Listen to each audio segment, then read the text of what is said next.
about the free agent festivities with my New York Metropolitans. You're sad about that? Javi Baez is gone, man. He's the only one I wanted to keep. Boo-hoo. Oh, we signed Max Scherzer. Oh, no. Javi Baez. What are we going to do? Yeah, I'm really thrilled that we signed. We gave $1 billion to 3 dudes who are in their 30s, and Max Scherzer's 37. I got some things to say. Yeah, Max Scherzer added to Jacob deGrom. You know, it'd be really cool if we added like Max Scherzer to like Steven Strasburg. That's like a World Series winning. Max Scherzer to whoever the hell was out there in LA when he was there. That's a World Series. Wait, enough. I mean, he's got one with Washington, but I mean, look, after watching Thor go away for 1 year and having LA pay him, I mean, I think signing Scherzer is a win, but what do I know? I'm a Yankee fan.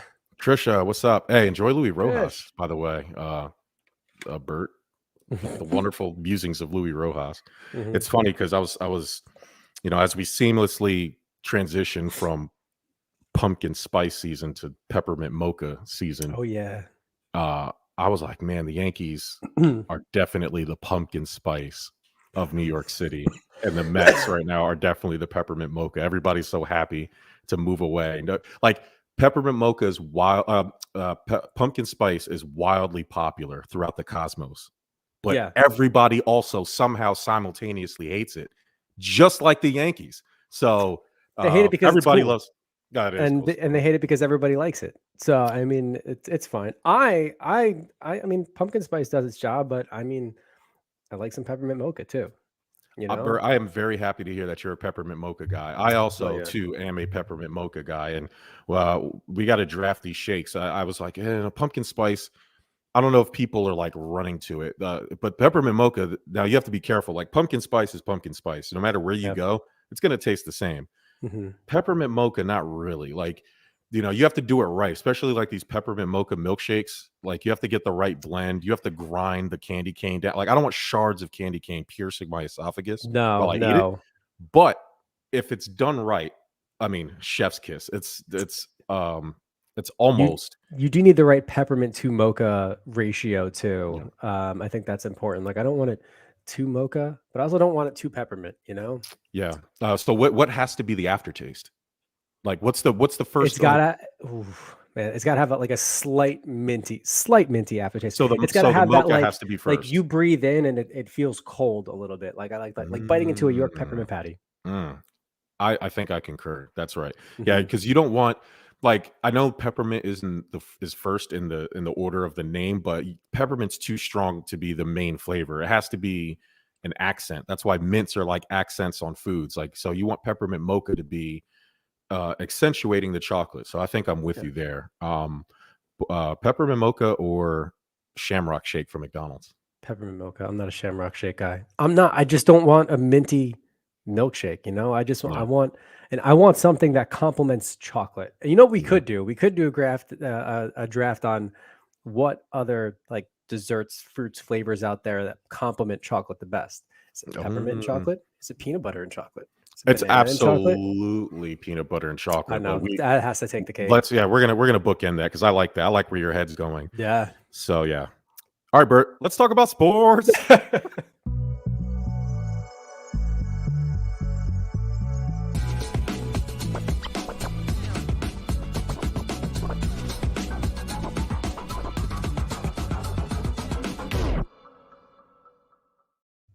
Sports. What's up, everybody? Welcome to Stuff About Sports. I am the Facebook felon germ. That is the prettier Corey. Bert. What's up, man? What's up, man? I'm feeling so much better from the last 2 weeks. It's not even funny. For those that listen, I did the show last Tuesday in rough shape, barely getting out words in between coughs. That Wednesday, I went back to the doctor because the week before I couldn't do a show because I had the man flu, and I went back to the doctor and I said, "Yo, you gotta give me something." And he did prescribe something, and within a couple of days, it was like new. And I don't understand why they didn't do that to begin with. They wanted to make me suffer because it was viral, and But no, I'm back. I'm into it. I can't wait. To start the show, I do just want to comment really quick, and the sister show on the network, The Divide. they had like a pre-Thanksgiving show, like Thursday Yep. morning, and they Mm-hmm. had the balls Yeah. to comment on our Thanksgiving Day draft Mm-hmm. as though like we're madmen for what we Yeah. picked. Yeah. And I mean, I particularly have a beef with Corey because I don't even think he listened to the draft. He just saw the draft choices mm-hmm, and mm-hmm. didn't hear the reasoning as to why we were choosing each one. Yeah. To have, just to blatantly, I mean, look, my cranberry sauce.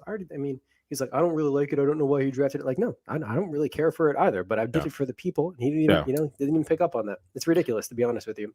Yeah, I'm a little bit sick of these guys picking apart our stuff, like just so Oh they yeah, can have content. Hey guys, if you don't have enough content for your show, yeah, just say that. You don't yeah. have to pick apart our stuff.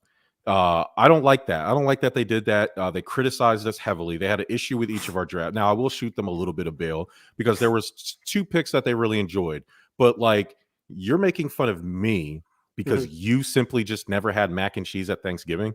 Oh yeah. I mean, Corey, enough. You not having mac and cheese at ever at Thanksgiving says a lot more about you than it does about me, because I never seen a Thanksgiving table that didn't have mac and cheese. So now Yeah, what? Where are we at yeah. now?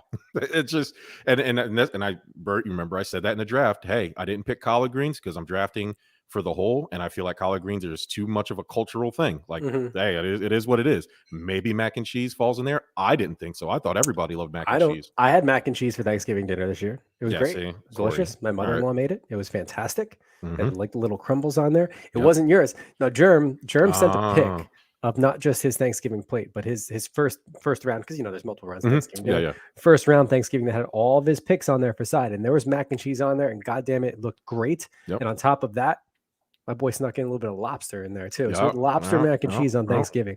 So that's the type of money Germ makes, that he's Hey, willy-nilly getting that lobster in there on Thanksgiving. Yeah. Oh, there was shrimp and lobster, Bert. Don't get it twisted. Let me tell you. So it's a full seafood mac There and was a cheese. seafood mac and cheese. Trisha says, glad you're feeling better, Bert. Thanks, Trish. Appreciate it. That's awesome. Yeah, seafood mac and cheese, perfect ratio of cheese to breadcrumbs to seafood. It wasn't too lobster-y, wasn't too shrimpy. It was just perfect. It wasn't too cheesy. Perfect combo.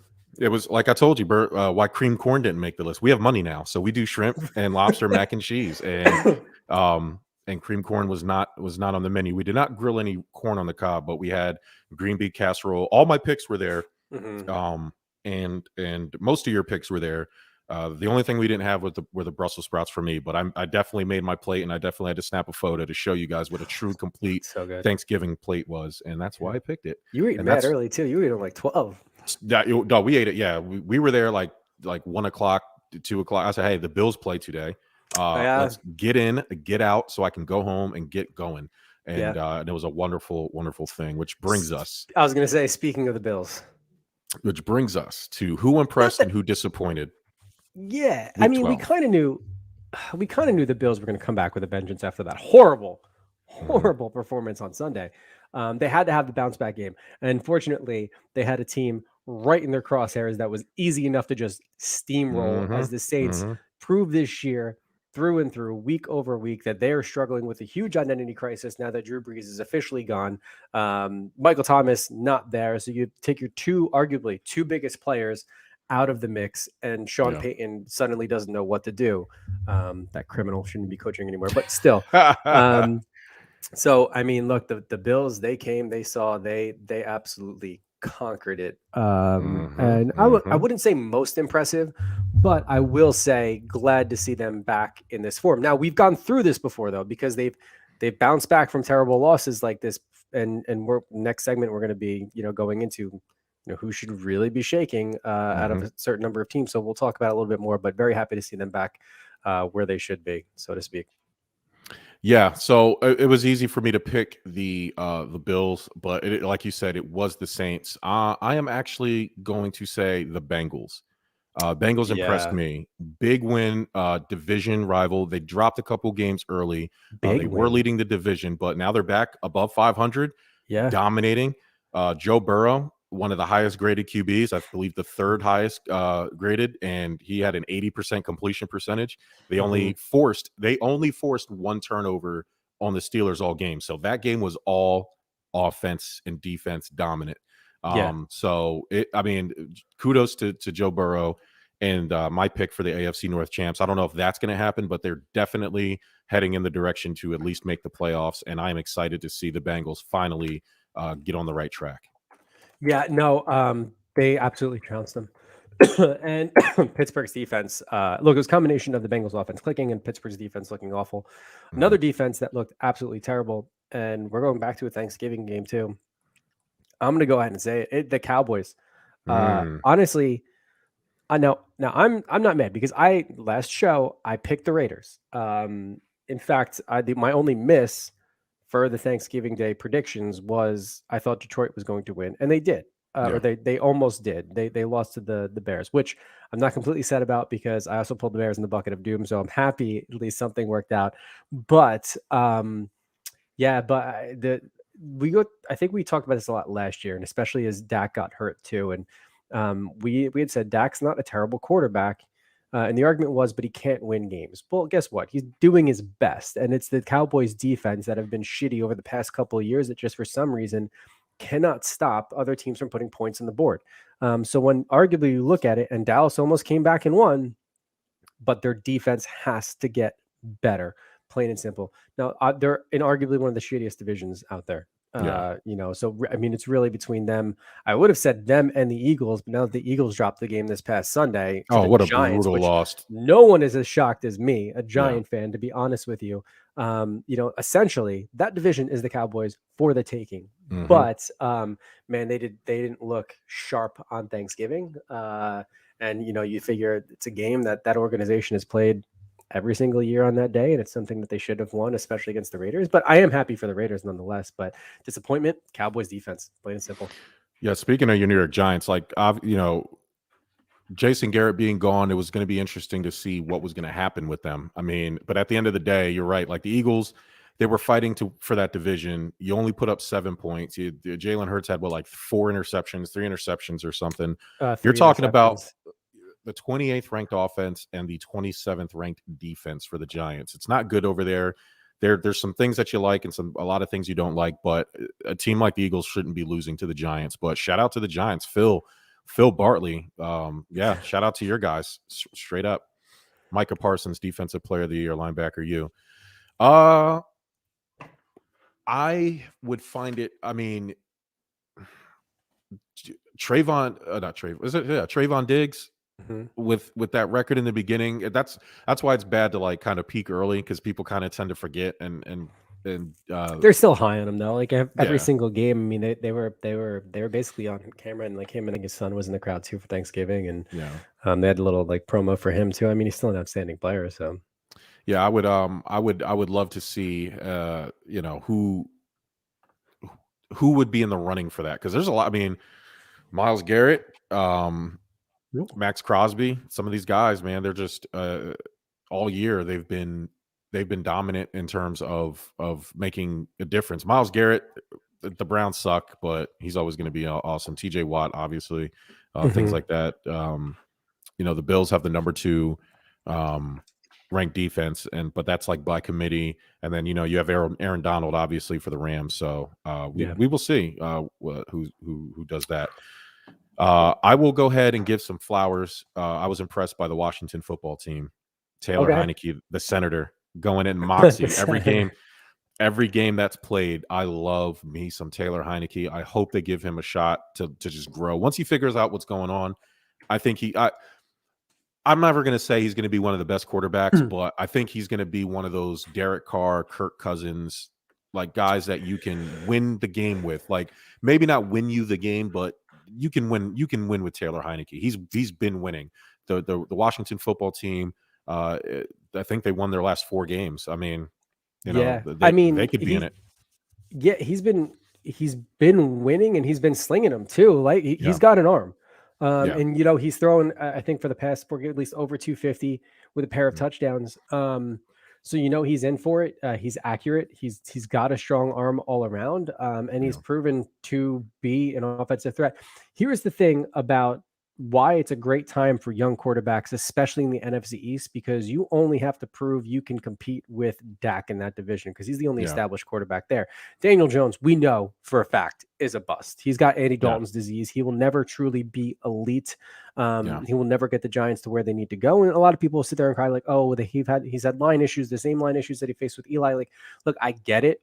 But even when there is protection, you watch him throw. Is he accurate? Yes, but he's just not showing you he is at elite level yet. And then, I mean, look, Jalen Hurts is showing.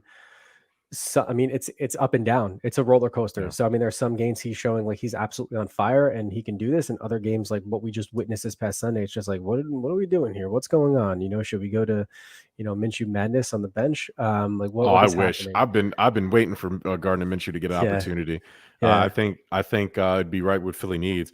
Dallas only has a 2-game lead in that division. I mean, there's plenty of games left, and if they're not careful, if they don't wake up a little bit, I mean, who's to say that Philly doesn't wake up and Washington's coming? The only team that seems truly out of it is the Giants, right? Like, yes, perhaps, but I mean, that's the thing. Anything could shake out. What's going to be interesting to watch is, I mean, Washington has the Cowboys twice before the end of the season. I mean, it could come down to those two teams, to be honest with you. So we'll see what happens.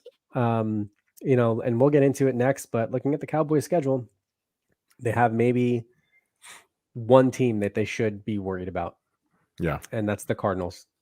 But other than that, I mean, we're looking at 4 divisional games. We have the Saints next week, and then we have Washington twice, the Giants, and the Eagles. Hey, Cliff Kingsbury is out of Arizona. He's going to take Lincoln Riley's job down there. Bro, you think so? I mean, hell yeah. He has 1 year left on this deal. He's not talking about it. These coaches are lying. They're just straight up lying to the press. So I don't believe anything anybody's saying, because he's just going to take it. Brian Kelly's like, Notre Dame, I'll never leave Notre Dame. As soon as they showed that money, he was gone. Let me tell you something, man. It's these guys are liars, bro. These guys are liars. Phil says you got to give Jones one more season in 2022. No, QB draft class is really bad, and there's no one they can grab in free agency. Okay, so this is interesting because we talked about this last week, Bert. Like, we did, yeah. You probably do give Daniel, and I think you're the one who said it, Daniel Jones, because the draft class is so bad. You probably will stick it out with him. Also, he's going to get bailed out yet again because of injuries. And Jason Garrett got fired midseason. That's Daniel Jones's pass right there. You start with the offensive coordinator. Once that pans out to not be the case, right? Once they figure out it's Joe Judge and Gettleman, they will clean house. You'll get a new GM, new coach, a new quarterback. That is the order that it always goes. That's his second. I think it's his second GM and third head coach since he started, by the way. Hey, but listen, look at look at Alex Smith, who had a different different head coach every year. His first 3 or 4 or 5 years, and then Jim Harbaugh comes in. They do a little something, and then he goes to Andy Reid, and all of a sudden he's scoring 53 points in the AFC title game. It's like, Dan, you have to, like with Buffalo with Josh Allen, you have to give people, if you see flashes enough that you think you can build on, the key is just finding somebody that can develop it properly. You have to be able to find out, and Jason Garrett just isn't it. Like Daniel Jones, there was about 3 or 4 first downs that he converted that were all him, that he would never have done if Jason Garrett was there. And I think he's just had so much crap. You guys better not draft anything else other than offensive linemen in your next draft, because if you don't fix that, it's never going to work. I mean, yeah, well, hopefully a new GM and a new head coach will be able to actually decide, and that's what we need to focus on. Because it seems like it's broken record. We've been saying that for the past 4 years now. It's honestly, it's offensive to watch a game and see guys just run through as though it's like just Swiss cheese. It's terrible. And Phil, I agree with you. It does not matter who the QB is if the O-line is bad. So yeah, are we stuck with him another year? You're right, probably, because 2022 draft is looking to be horrible from a QB standpoint, and there's really not a lot of free agents out there. The only other thing that I would put on my wish list would be Aaron Rodgers, but why would he want to come to New York with no line, no nothing? And honestly, I think after this year, he's probably done. Well, it doesn't matter. You guys are going to get Russell Wilson. Russell Wilson's coming to New York to save you. I wouldn't hate it. I would because you guys aren't a quarterback away, and him coming there No. not going to change anything. And so I don't see it. If you can get one of these back, I hate to say, I'm not saying him, but like Mitch Trubisky, somebody like that. You know what I God, mean? no. Like, yeah, I'd rather stick it out with Daniel Jones. really? I think Yeah. Mitch is a lot better. He had Matt Nagy, and we've seen what Matt Nagy's doing to quarterbacks. And Yeah. Mitch Trubisky has opened people's eyes in his limited time in Buffalo with the preseason and some of the games has come in. But I think, and that's the reason he came to Buffalo. He came to get coached up properly. I think once he'll leave after this year, and hope he'll go get an opportunity to fight for a starting job. And I think he's going to surprise people.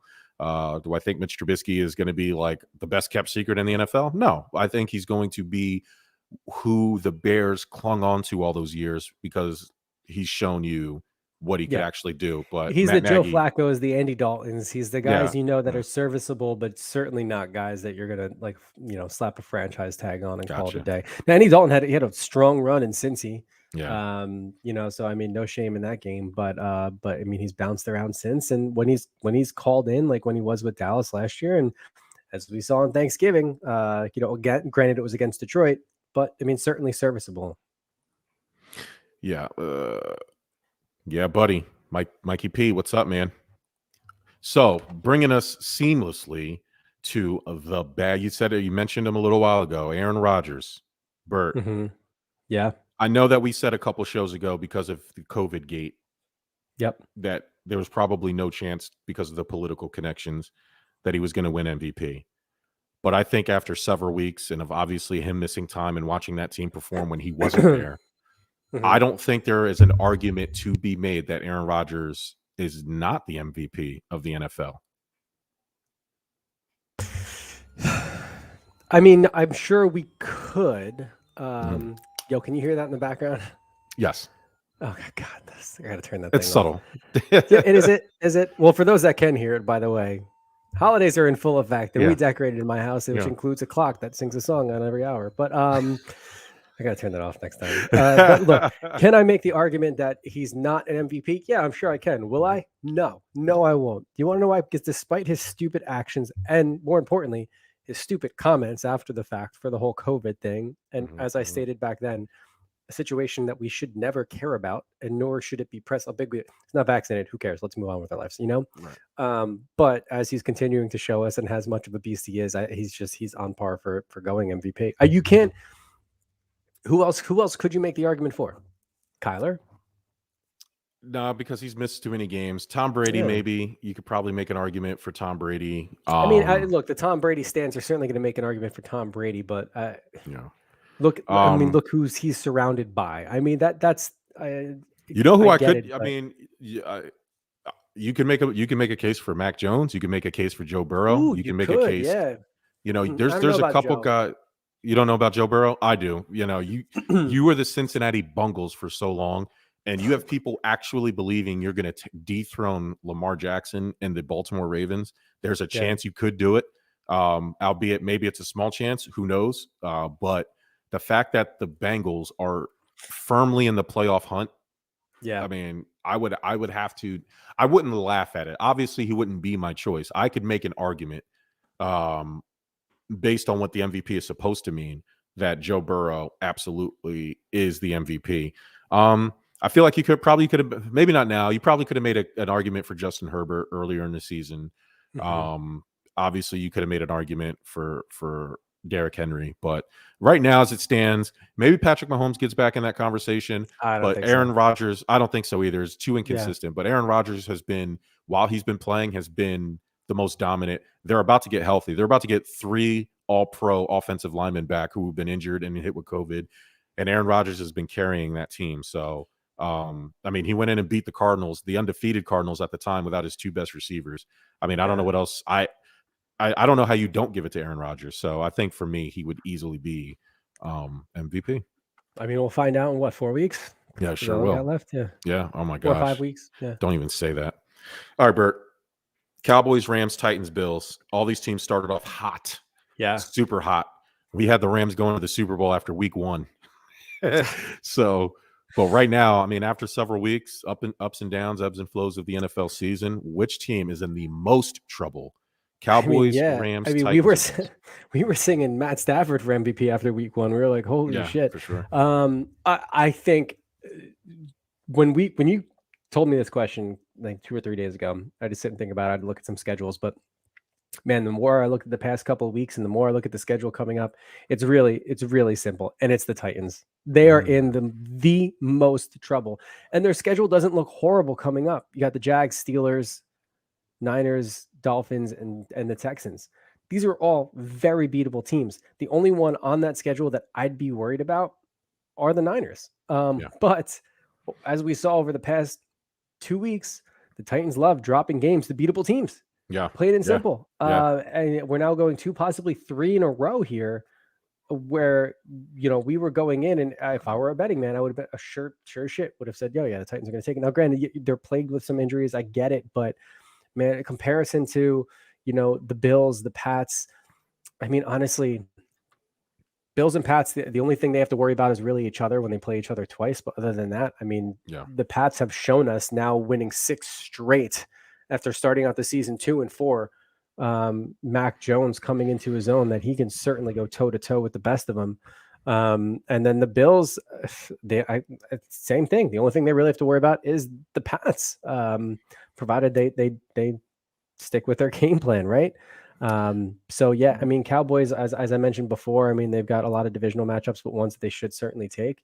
So, but I mean, if I'm looking at all of these teams between them boys, Rams, Titans, and Bills, the Titans for me are the ones that are the most in trouble. And if I were a Titan fan, I'd get the fire pit ready. I'd pour gasoline honestly, just get it set and prepped, because that way, come the last couple of weeks of the season, you just toss it in there and light the match. That's all you got to do.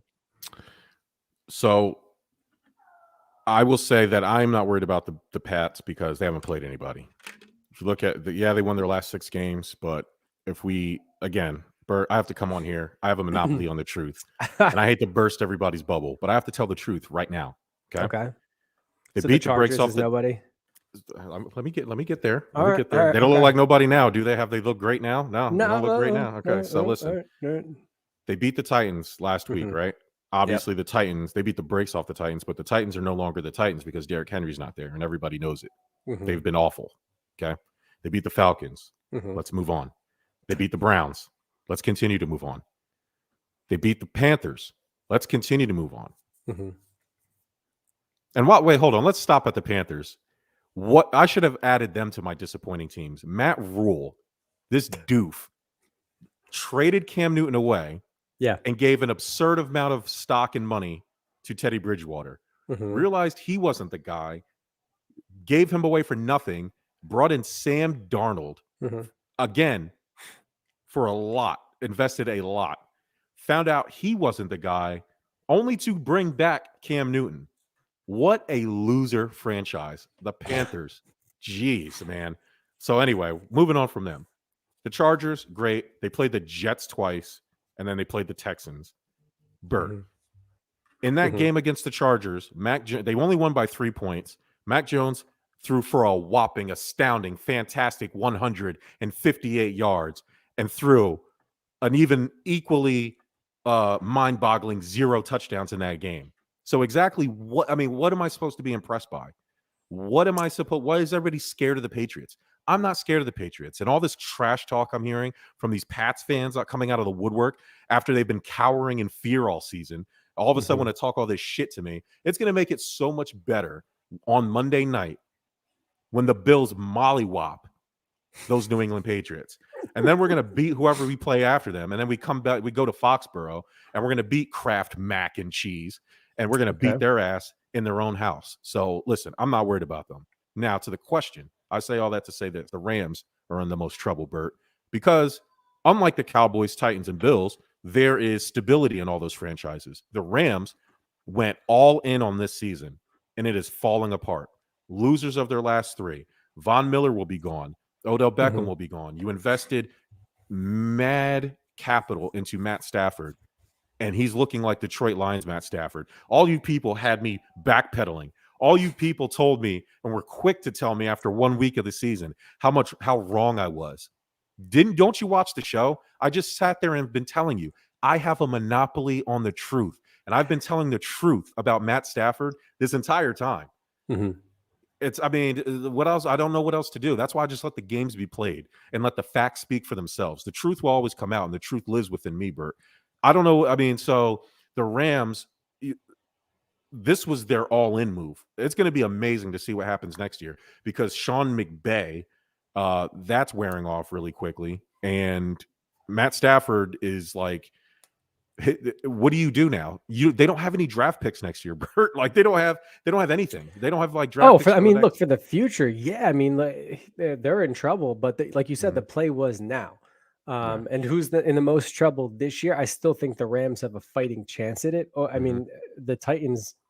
I mean, who knows? Like, yes, will they be back next year when everybody comes back? Yeah, I'm sure they absolutely will. But I mean, what they've shown us and what Ryan Tannehill showed us, that they just for some reason don't have anything together. And I think it's falling apart at the coaching level, to be honest with you. I mean, because even the play calling is just complete trash, absolutely trash.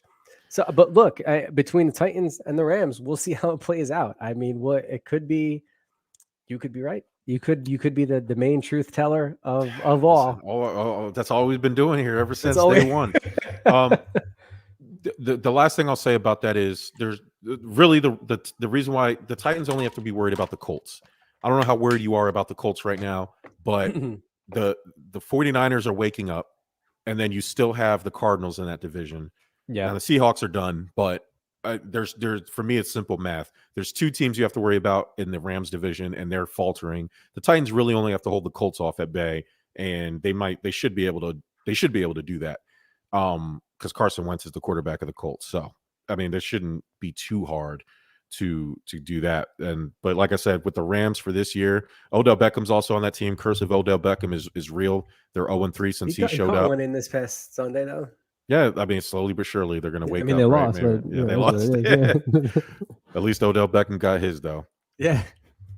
All right, Bert. Listen, everybody knows the lockout is coming next year. CBA. Yeah. They do it every 5 years. This is the year. There is a deadline of December 1st that they want everything figured out. They're not going to figure out in 3 hours. So, but we've saw a bunch of major deals go out in baseball like yesterday. Like, you know what I mean? So, why do you think, and we don't have to go through all the deals. Obviously everybody knows about the only deal that matters, and that's Max Scherzer, $130 million for 3 years. He's 37 years of age. Getting that bag. Yeah. Getting that bag. But word of the day, scared money don't make money. Okay. You got to risk it to get the biscuit. And this is what Steve Cohen was brought in to do. I am wearing our Let's Go Mets thumbs down, probably for the last time, because Javi Baez took a 6-year deal worth $100 bajillion in Detroit. Don't blame him. Figured once we got Scherzer, Javi Baez was not staying. Hey, Harry, what's up, man? Yes. Hell yeah, Harry. Let us know what moves did you like. Tell me about that Byron Buxton deal, giving a guy $100 million to play half the season. What a doof! This guy's a number one pick. This guy is the number one pick, Bert. Why are teams giving him such large amounts of money? He hasn't even played a whole season. And I get baseball's long, but like, you're a number one pick. Like, he's only going to be there for like 20, 50, 30 games, maybe. I mean, Jesus. I couldn't believe it. But hey, it ain't my money. It ain't my team. I don't care. To answer your question, I don't know. I don't understand this. Look, your big name players. Do I know why the Mets gave Scherzer that much money? Yes, because they had to do something to bring in pitching after watching an ace say "see ya" and go to California for a shitload of money. And also, I mean, Uncle Stevie getting that bad taste in his mouth from trying to close other deals that obviously didn't go through. I'm sure he just opened up the wallet and just said, you know what, fuck it. Let's give everybody what they want. Let me go get everyone I can and just pay them. I don't understand. In baseball, I mean, no cap, but teams do pay a luxury tax if they're over a certain amount. But what's weird is the proof is in the analytics, right? So, I mean, you can go over the past couple of years, the top 5 most expensive teams. The only one that I think has been consistent in terms of making it to a postseason and actually winning the World Series has been the Dodgers. But other than that, Yeah. other ones either just make it and fall out, or some don't make it at all. So it is, and I think the Red Sox are on there too, and so on. So it's unusual to me to just keep going and paying these players, especially when you have teams in the past, not necessarily last year, but a good portion of the year, but also the year before, like the Rays, who had Yeah. one of the lowest payrolls in baseball and still finding a way to win and to compete too. So I don't know why everybody's getting a payday now. I think we could be seeing the effect of just, hey, listen, if this guy's getting this much money, I know I'm at that level. Guess what? This is my worth. I'm gonna go find a team to pay me this. Similar to what we see in football nowadays too. So I can't put my head around it. I don't get it, but here we are. Yeah. Harry says, yeah, as a Mets fan, getting Marte, for me, Marte, the outfielder, was the bigger of the deals. I can't be, like I said, I just liked Javi Baez. I liked his energy he brought. I wish we would have found a way to keep him. When you look at the Dodgers, they not only did with free agents and trade, but building their farm system. For Billy Up, exactly. Yeah. Yeah. Which I mean, is a lost similar art. to what the Astros did, years before they decided to cheat and win a World Series. Is that, yeah, I mean, but it's true though. I mean, they built out their system and they home grew their talent to where they were. And you had a guys playing in that system for long enough, and it just carried on through. And I think a lot of teams don't do that now, and especially the more competitive teams in bigger markets. They're all about those big names, those 1-year signings to try to get it done and move on. I mean, the Yankees have been doing that for, going out and signing the big names. And I mean, Cole, great addition, but has he truly lived up to what we're paying him? It's yet to be seen. I mean, shit, we haven't really sniffed the playoffs since. So I mean, yeah, it's just one of those things. Says, that is true. Dodgers Yep. The true. Dodgers did never tank, much like the Astros have. And that Baltimore did essentially last year, to try to, get that system, so to speak, in play and get the better picks. But do you think, ultimately, I mean, that probably has more to to do with the fact that the Dodgers don't have to tank because they're the Dodgers. You know what I mean? Like Houston probably is a team in a market that you would probably have to tank to get better. Like I think the Dodgers, much like the Cowboys and the Lakers and like the Celtics, or maybe like the Rangers, or the Detroit Red Wings, like those types of franchises will always get players because of the cities, the mystique, the franchise itself. The Dodgers, the Yankees don't have to tank. You know what I mean? Like it's the Yankees. You know what I mean? No, they don't have to. I mean, look, no, yeah, and you look at those big market teams, like nobody has to tank, and you don't find a lot of teams, especially in hockey, tanking. And now that they're, or at least with hockey and even in basketball too, now that there's a lottery draft system into play too, it's tough to, to tank and see the results in the pick in itself. But for baseball, I mean, you get to a point whether it's just bad contracts are being unloaded and you decide, like, look what Baltimore did last year, is they basically just unloaded and just decided, hey, you know what, we're going to field a team of what basically was triple A's and see where it goes. And did they win some? Yes, unfortunately, a lot against the Yankees for some fucking reason. But also, I mean, that was their version of tanking, and the reason being is I could think that their GM or assistant GM was actually with Houston during that whole run too, so he knows the system and how to basically to tank, so to speak. Now, when I say tank, they're not telling their players to go out there and just swing at anything or hey, we're going to lose this game. But what they're doing is they're fielding a team that they know that they can't really compete with anybody else. So they're still putting a team out there, but knowing that they're probably just going to get crushed. So, I mean, the Dodgers, to get back to the point, no, they never really had to do that. Plus, it's a big market team too, and it's a big baseball market team. So it's something that I don't even think they would want to do. If I ever saw the Yankees start to do it, I would be absolutely irate because I like competitive baseball. But I mean, look, 6-1, half dozen in the other. What would I rather? The Yankees tanking and not being competitive, the Yankees spending money and not being competitive, which is what I saw pretty much towards the tail end of last year with that hot and cold streak. So, I mean, like, pick your poison. It's just a slow build. For when you do something like that, it takes years to build back up, but the payoff is there with the World Series. So I think with these deals coming in now, I think the agents of these players are doing a really good job making these fictitious deadlines. With a lockout coming, they're saying, hey, if this CBA is not going to be agreed upon and December 1st, they're going to agree to this lockout. we want a deal done before this date, or because heading in, you can only get a certain amount of time before spring training hits. These people don't want to be doing contracts heading into spring training. They want certainty. So you put pressure from the agents to the owners to just give out these deals.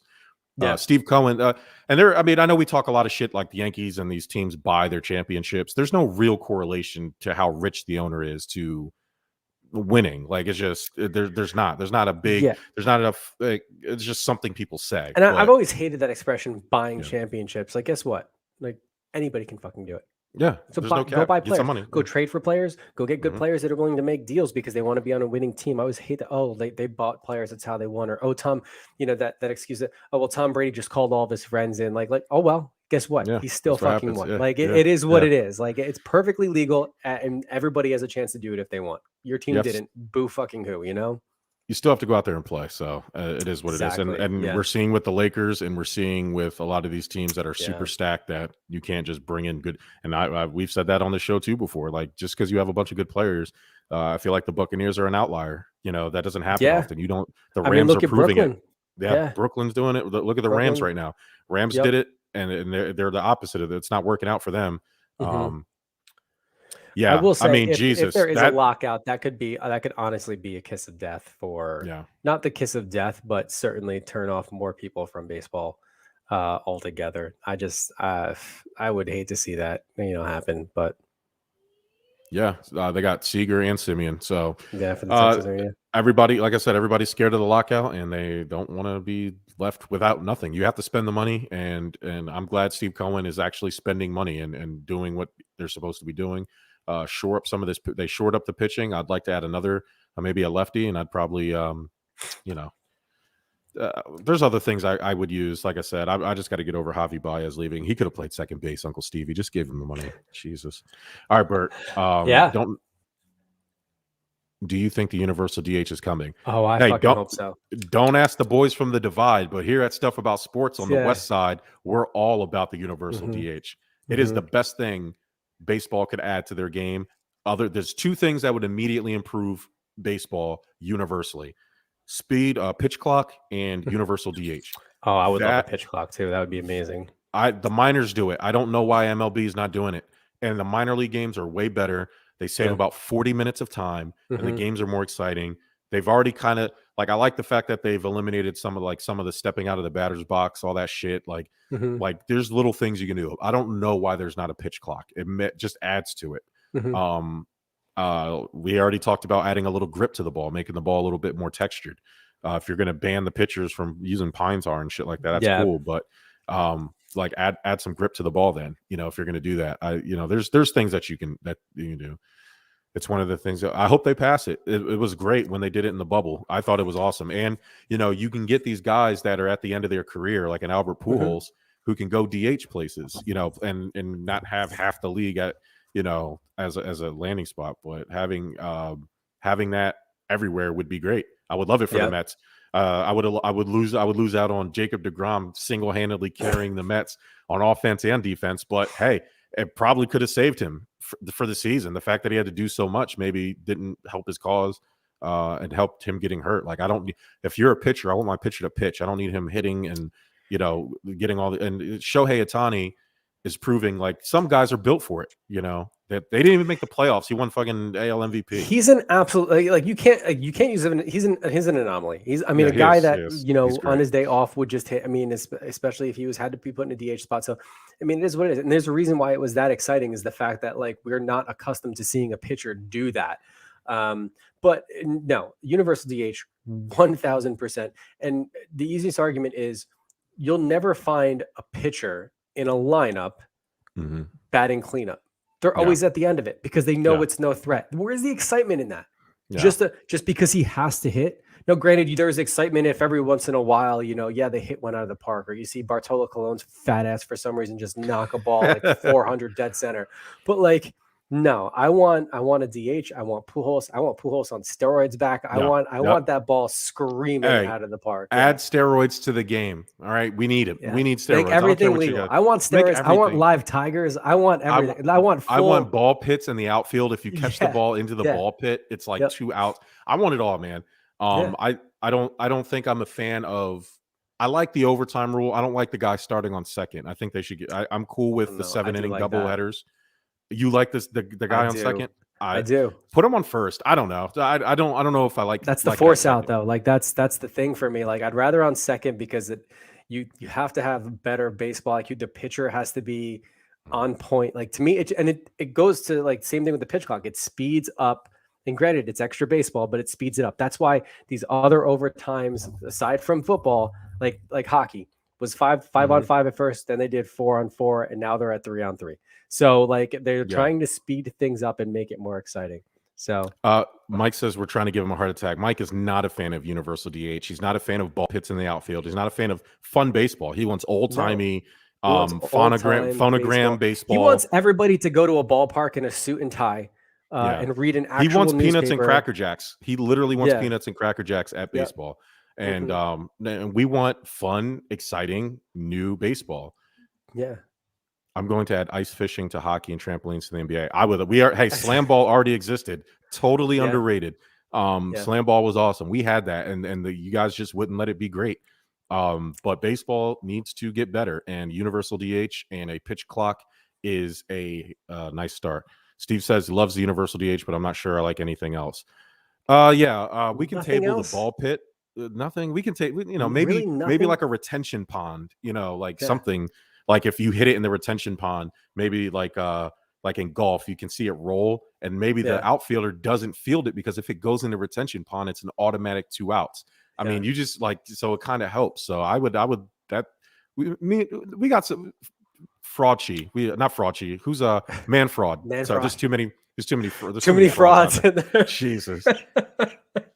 This guy's sitting there talking about fucking it's Omicron and Decepticon Autobot fucking coronavirus now. It's like Jesus Christ. So it's a never-ending battle, man. Hey, listen. Hey, I'm all for robot umpires too. Mike, don't get me started here, buddy. Listen, like, let's go.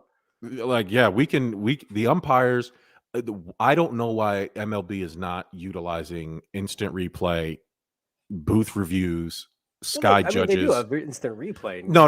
Like the replay where like an NFL should do this. XFL said if a ref got a call wrong, the booth guys would immediately call down and said, "Hey, no, you missed it," and they would reverse the call.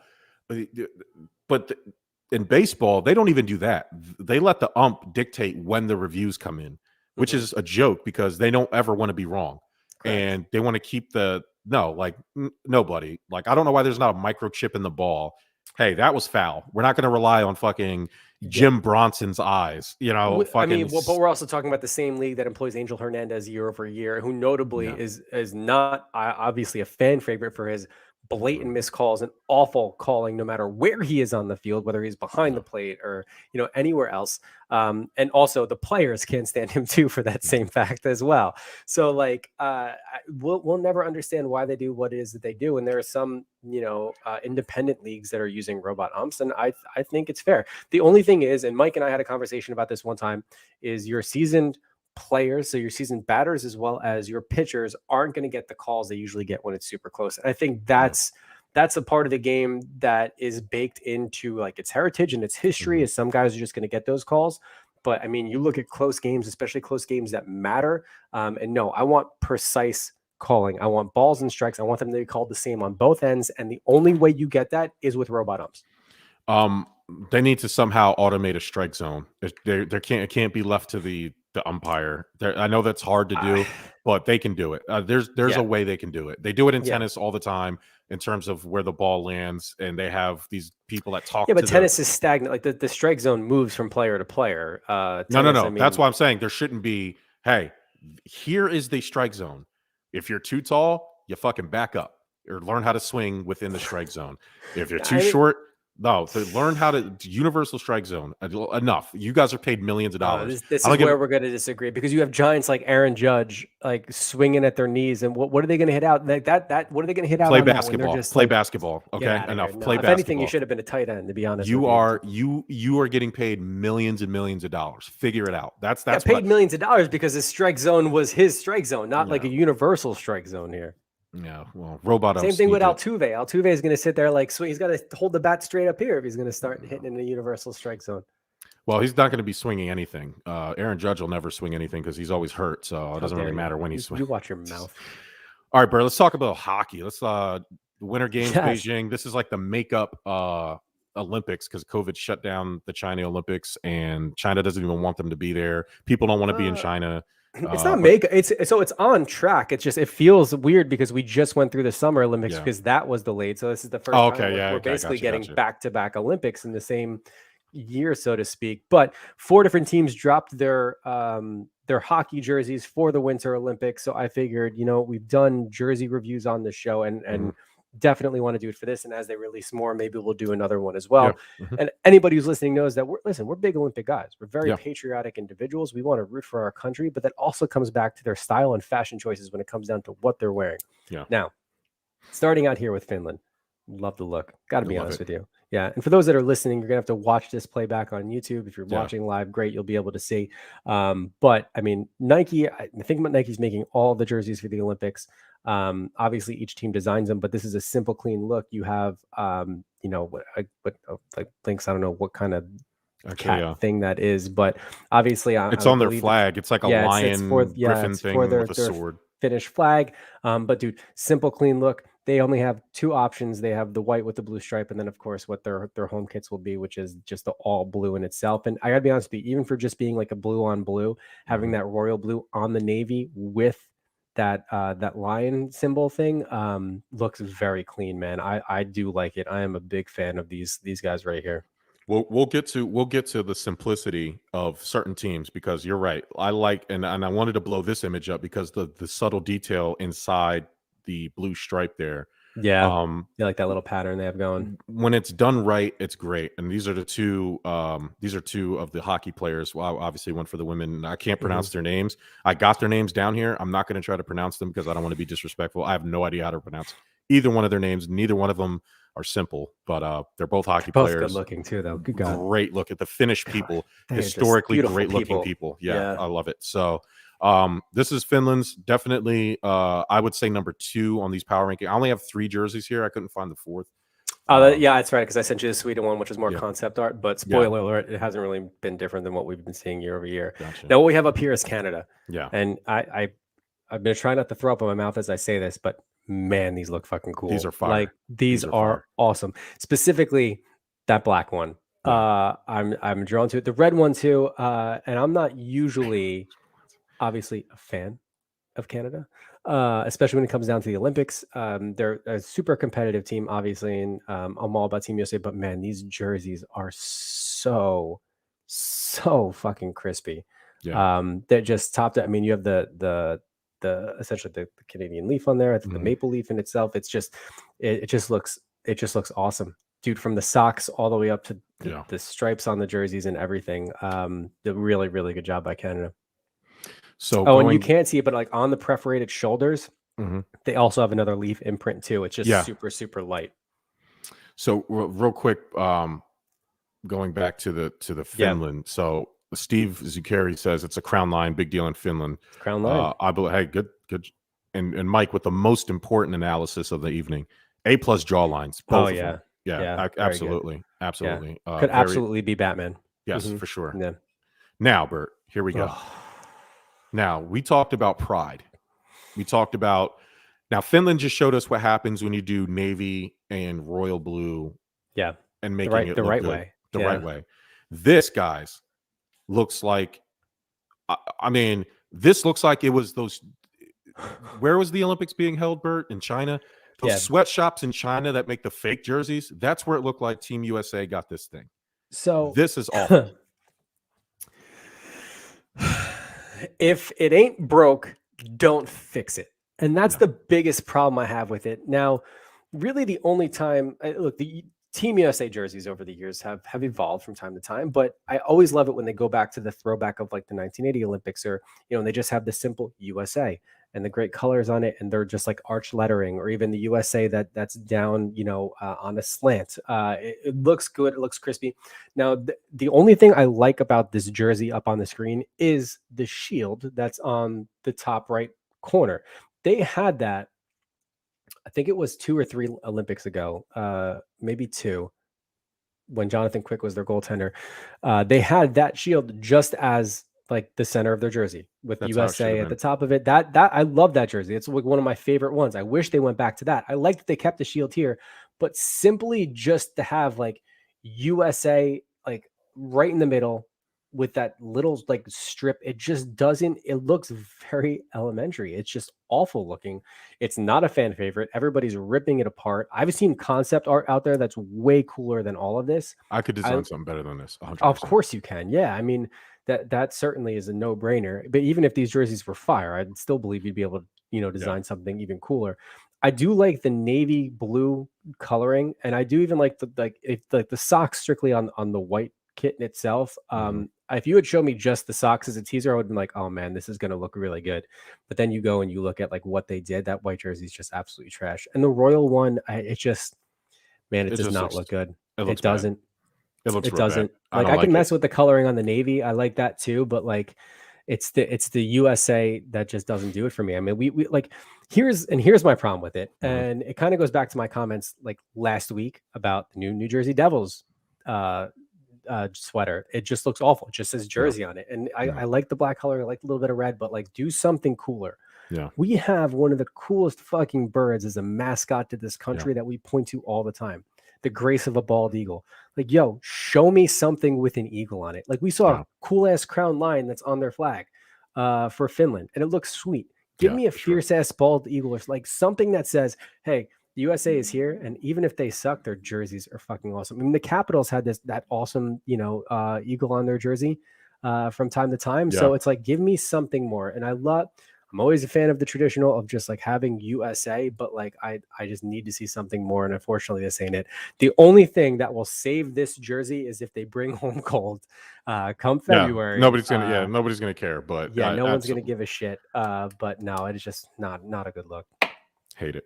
All right. Last week, I don't have his picks. I didn't write them down, but he went 2-1, so I think that makes him 18 and I believe 6 on the season. Pretty good. This week, Patriots at my Bills, plus 3.5. He's taking the Patriots, and not that the Patriots have covered every week this year, so that's why he's taking the Patriots. He's taking the Broncos. I don't know who they're playing. I'm like totally unprepared for this segment. The Broncos have the Chiefs. The Broncos are getting 10.5. Yeah, so he thinks I'd take that. Yeah, I would probably take that too. And then it is at Arrowhead though, so I don't know. And then he's taking the Raiders -3. So against Washington. Yeah, the Senator Taylor Heineke. 18-6. Yep, there he is. So those are his picks.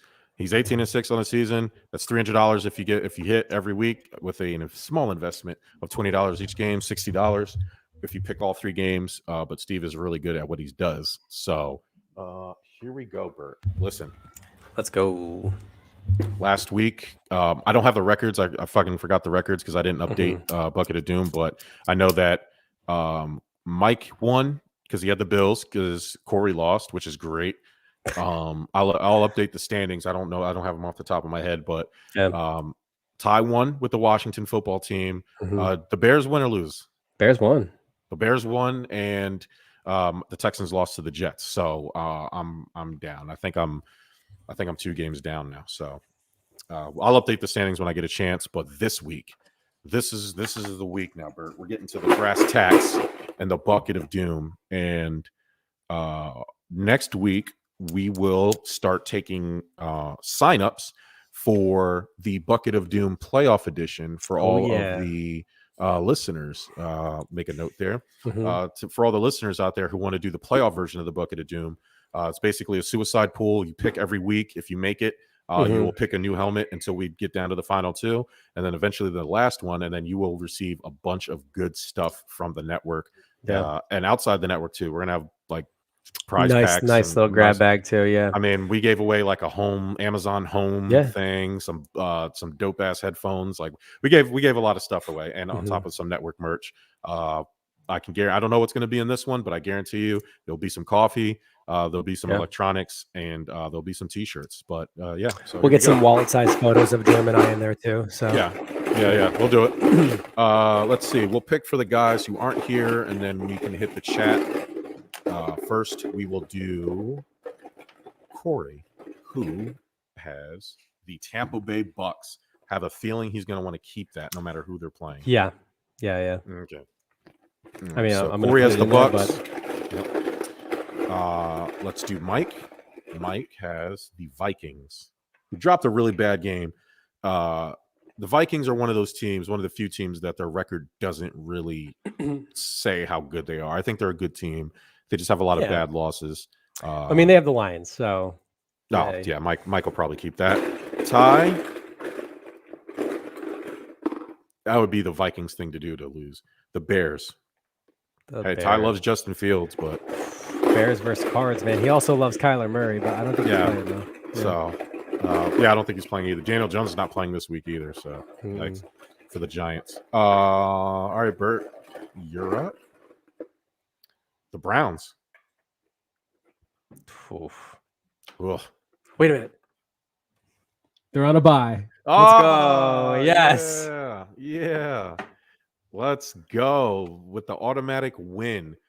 Bert with the Browns. All right. And for me, finally, the Panthers. No, don't care. Don't care. Oh, no. Wait. They're on a bye. No, they're not.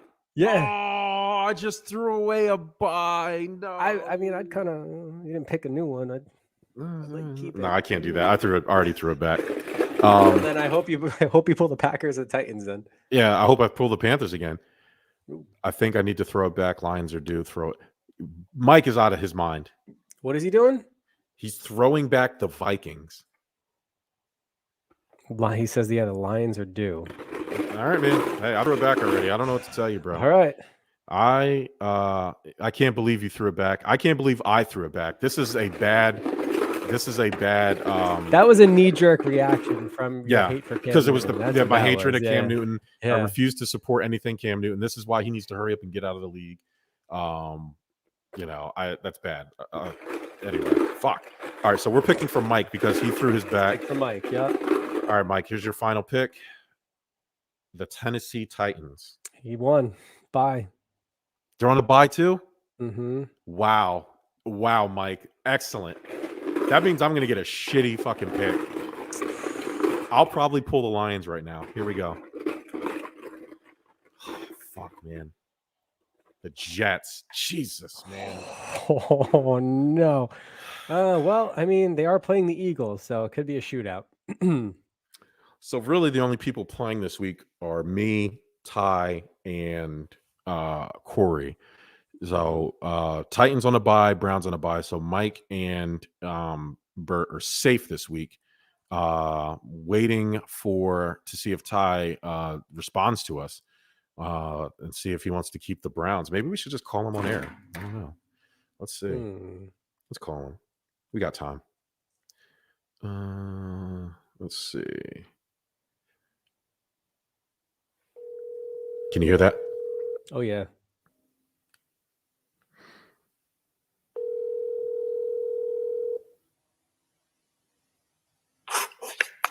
Yo, bro.